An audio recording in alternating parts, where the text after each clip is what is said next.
Hello everybody, it's Kara from Wild Book Garden, and today I'm here with part 1 of my September wrap-up. Apologies again that it is going to be late, but I am catching up. I'm working on catching up. And also, weirdly, I think for the whole group of books I'm going to talk to you about today, I think they're all 4 stars, which is just a little weird. I don't know how that happened. I mean, 4 stars is a really good rating, but yeah. Also a great example of how even within the same rating, there can be a lot of variation in like your thoughts and feelings on a book, which I just think is interesting. So let's get into the first book. All content warnings, links, etc. will be in the description box. And the first book I finished in September was Rumaysa Ever After by Radia Hafiza, illustrated by Raida El Touni. This is the second book in the Rumesa series. I'm not sure how many books are going to be in the series, but this is the sequel. And it's a collection of connected fairy tale retellings that all feature young Muslim girls as the main characters. Like Rapunzel is a hijabi, and I just think this is like such a cool and exciting like concept for a story. I really enjoyed the first volume and I really enjoyed this second volume as well. I like the focus on family. I really love Rumesa as a main character. She's just so brave and kind and full of heart. I just really loved her. I gave Rumaysa Ever After 4 stars. I know I said that they're all basically going to be 4 stars, but it's just automatic. I'm going to still tell you the rating anyway. And here's an example of the illustrations. Next, I finished Heart's Blood by Juliet Marillier. This is a reread for me, and I buddy read this with my friend Huck from Badger Reads. Both of us were rereading this, and this is a Celtic-inspired Beauty and the Beast retelling. And I read this for the first time and only time like a few years ago, and I gave it 3.75 stars that time. Like I was really loving it for a long period, and then there were a couple of things at the end that really frustrated me and that bumped it down for me. And even though those things still frustrate me on this read, I think the things I like are enough to make up for that, hence why I gave it 4 stars this time, but I'm still kind of waffling on that. And I do think being prepared for the frustrating things in some ways helped, which often can happen. So we're following our main character Katrin, or Katrin, I'm not quite sure how to say that, and she's been trained as a scribe, and her father has died pretty recently, and one of her, is it like a family member? I think it's like one of her aunts maybe, and like a cousin, have like taken over Katrin's house and like their father's money and business and everything, and they are really horrible towards Katrin. They are abusive, and at the very beginning of the book, Katrin has already escaped from them, which I like that we start like right at that point. And so she has set off on her own because she has been really good at scribing work for a long time, and so she has decided that she's going to strike out on her own and get her own commissions eventually. And she ends up at this village outside a place called Whistling Tor, and she ends up taking a position at Whistling Tor, which is to basically organize and copy a bunch of like mysterious old like manuscripts in the library of Whistling Tor for the chieftain named Anluan. And everyone in the village like near this place, they like warn her not to go up there. It's like really bad things happen there. There's like ghosts and stuff, but Katrin goes anyway. And of course when she gets there, she starts getting to know the people who live at this castle, or this like I don't know what you would call it, this household, and the people who live there.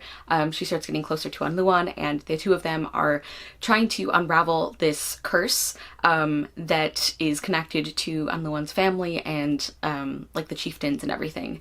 And like I said, I really did enjoy this. I do think I enjoyed it more this time around. I really like Katrin as a main character. She's really like hopeful and she's really smart, and I really liked seeing her kind of realize her own strength throughout this book, and like kind of realize her own independence. I also did enjoy Anluan. I liked the interactions between them. I do want it, like I wish we had more from the romance though. Like I wish we had more scenes with them, because I feel like the transition was a little abrupt for them. Like they had some great like tension, and I really liked those scenes together, and then it feels like the next time they were together it's just like, oh yeah, they're in love, they've been in love for a while.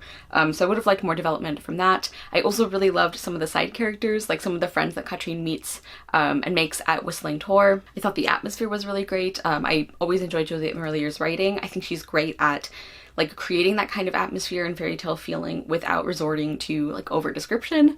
And I also think as a retelling, this is really strong. Like I enjoy Beauty and the Beast retellings, and I enjoy retellings in general. So I don't necessarily need a retelling to be like, I don't have like a certain level of like changes I need in order to be satisfied with the retelling, but I do think this is a really great example of one that takes some core elements and really like makes it its own. So if that's something that you like in retellings, you might give this a try. As for the things I didn't like, besides wanting more from the romance, there was like this thing thrown in at the end that was like a conflict between them that I guess it's kind of a spoiler, so I shouldn't talk about it, but it irritated me. Like, for the time period, I understand this being a concern, but it just felt like it came out of nowhere, and I think that could have been either left out or just handled differently. And then another big issue I had was, like, one of the main issues I had the first time I read this book, and that is that I just don't buy it. Like, there's like a thing that characters don't understand for a very, very long time. And I just feel like it got to the point that it was a little ridiculous. Like, I just wasn't convinced. Like, I understand that for the characters in the story, they don't have all of the context that readers do, but I think we could have had this realization happen earlier, or I think we should have had it be a little more believable as a surprise, because I just found that very annoying and kind of ridiculous. But overall, I did enjoy this. I am tentatively giving Heart's Blood 4 stars this time. I don't know.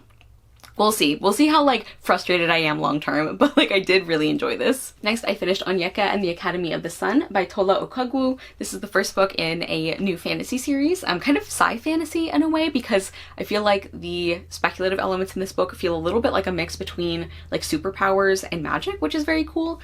And so we are following our main character Onyeka. One day she rescues her best friend from drowning, and she does this by using some kind of power in her hair. So she didn't realize that she had this ability, and she ends up going to the Academy of the Sun in order to train and to learn more about this. And she's also hoping to find out more about her father and about her family in general. So she ends up going to this Academy of the Sun in Nigeria, and Onyeka is really trying to figure out like her place in this world. She obviously didn't grow up knowing about these things, so she's kind of trying to figure that out. She ends up making friends, and as I said, she is kind of trying to figure out more about her abilities and what happened to her father.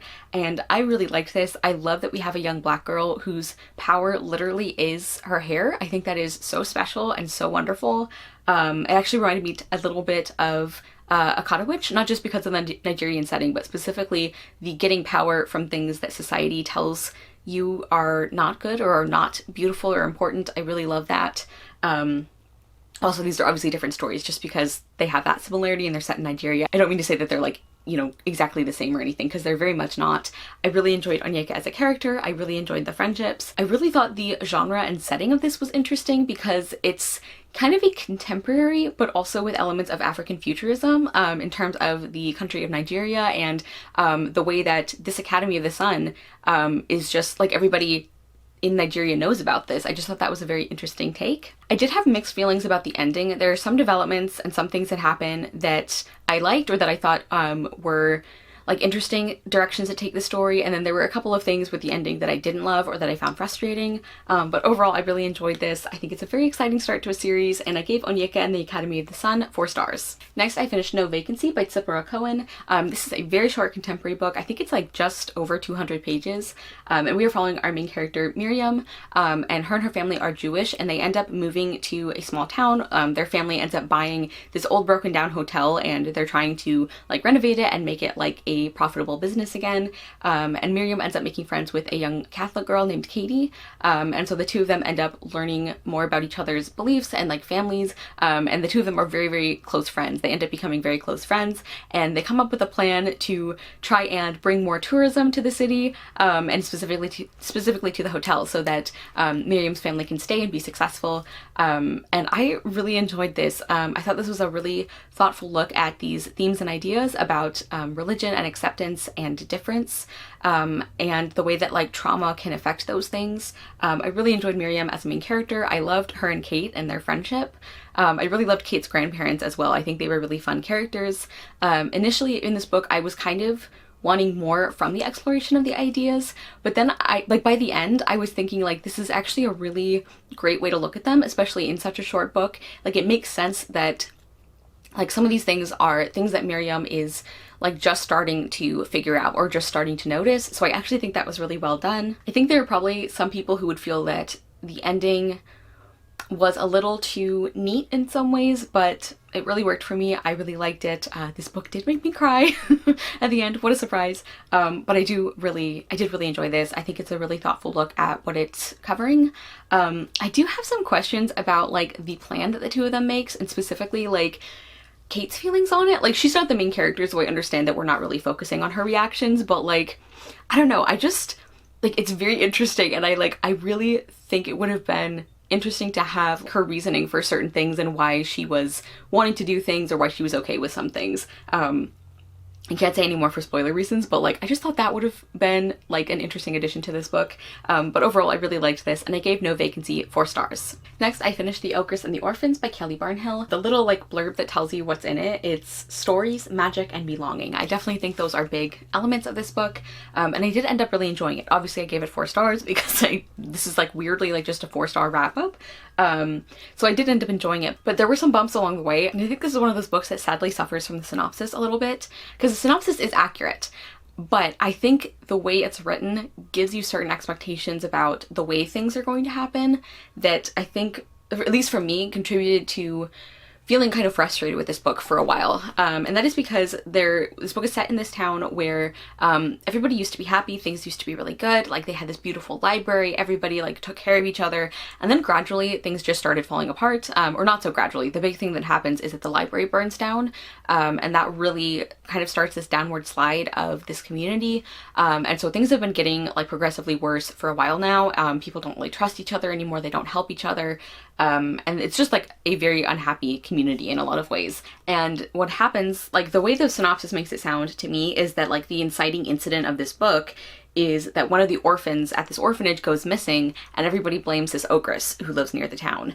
And the ogress is not to blame. She's like very kind and loving and a wonderful character. I loved her, but like all the villagers assume that it's her. And like, that is what I think is like misleading about the synopsis, because like, yes, that does happen, but that's actually not, like, I don't think that's a huge plot point in a lot of ways. And also that doesn't happen until like more than 200 pages into this book. And so for me, like reading this book, knowing that was coming, it felt like things were dragging, and it also felt kind of tiring to just read like bad thing after bad thing happening and just like waiting for this other thing to happen so that we could start like fixing the community. Because I feel like you can tell that that's where this story is going, you know, that we're going to see these characters coming together again. This is a story about acceptance and compassion, and I really loved those aspects, but I think the synopsis makes it sound like there's gonna, like, that part is gonna start a lot earlier than it does. So that was really frustrating. But aside from that, I did really enjoy a lot of things about this story. Like I said, I really loved a lot of the characters. I got very invested in a lot of them.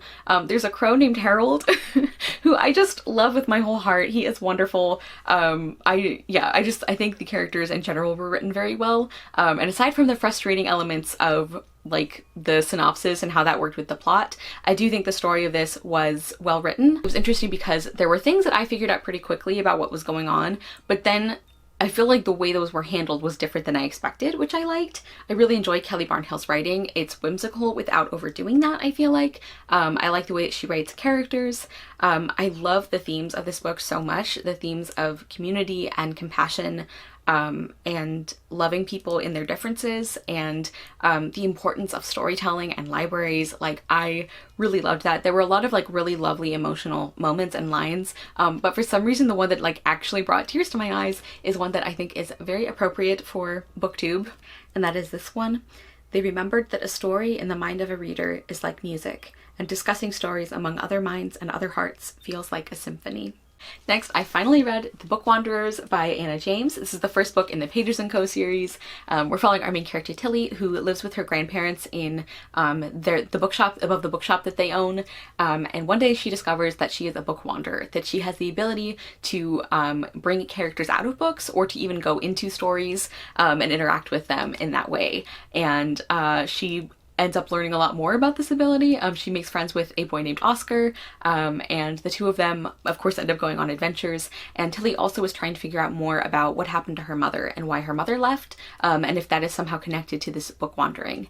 And I ended up really liking this. I am glad I finally started this series. It is so lovely and cozy feeling. I really like Tilly as a character, and I really loved her friendship with Oscar, and like seeing that develop. I'm really excited about that part of this book and this series. I enjoyed the book wandering, of course, and I just love, like, this is another book that talks a lot about like the power of stories, and that's something that's pretty much always going to resonate with me. You know, I love that theme. And I do want to mention that the books that are discussed in this one are Alice in Wonderland, Anne of Green Gables, and A Little Princess. Those are all the classics that are like big parts of this story. Like Alice and Anne end up like coming out of the books as characters, and so Tilly interacts with them a lot. And especially with A Little Princess, I think there's quite a few spoilers for that book because of the way that story is used in this book. So I wanted to mention that if you want to get to those before reading this one.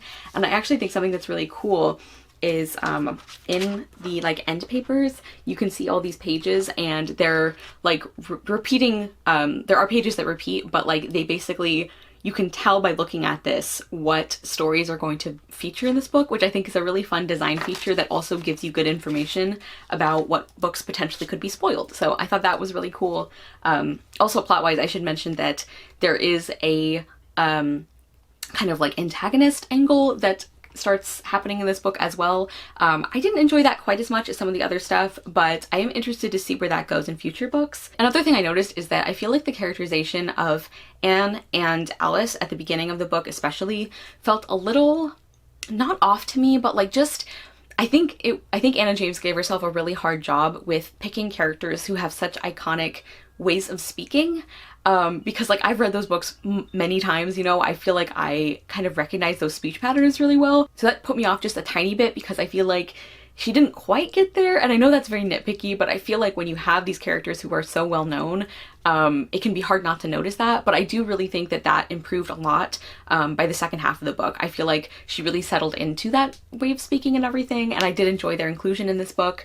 The only other thing that I didn't love is I feel like there were some emotional consequences for things that happen or things we find out in this book that really weren't explored. I'm hoping that we see more of that in the future books, because like I found that a little weird that like we weren't really like giving those things the attention and the weight that I feel like they needed. But overall, I really enjoyed this, and I gave the Bookwanderers 4 stars. Next, I finished Wildseed Witch by Marie Dumas.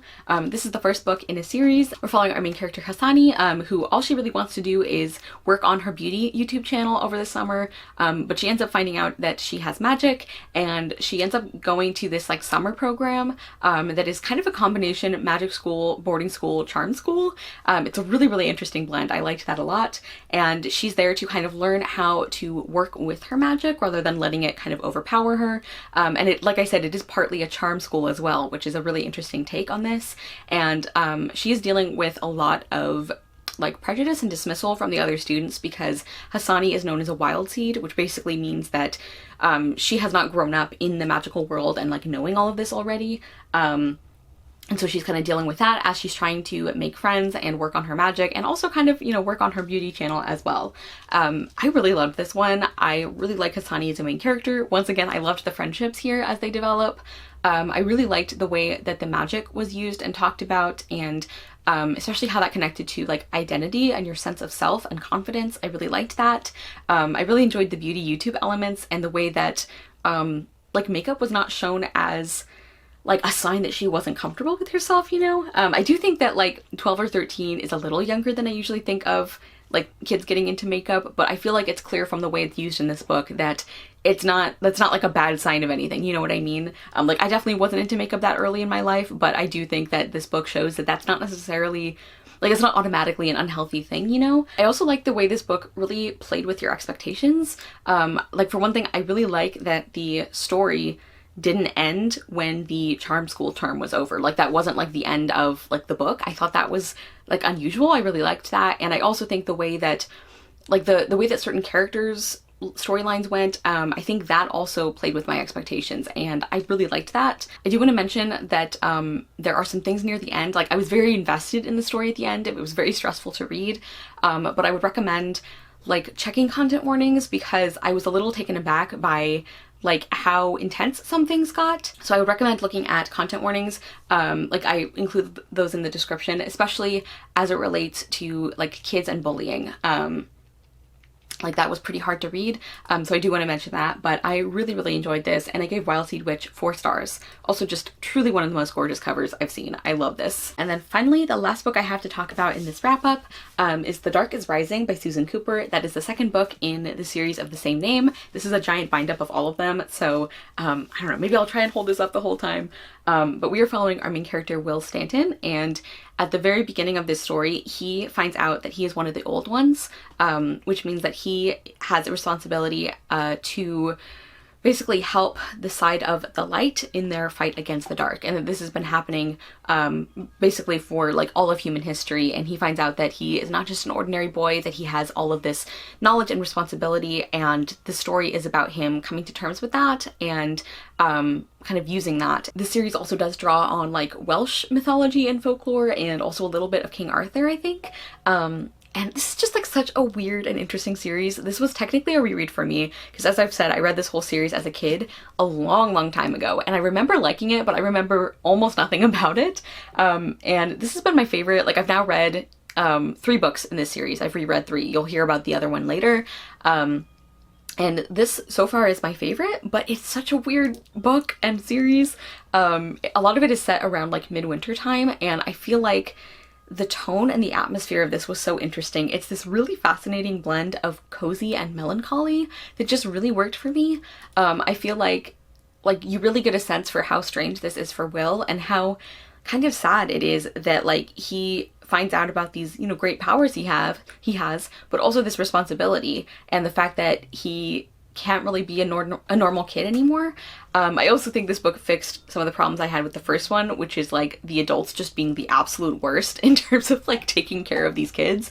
I feel like it makes more sense here because not only does he have like more present adults in his life, but he also is not really a normal kid, and I feel like that makes more sense. I really love Susan Cooper's writing. It's hard to describe, but like she's another author who's good at this atmosphere. There's also some humor here that I really enjoyed. I love the way that she can set up characters and relationships with just a few words. I also thought like the blending of different time periods and places was really well done and really interesting.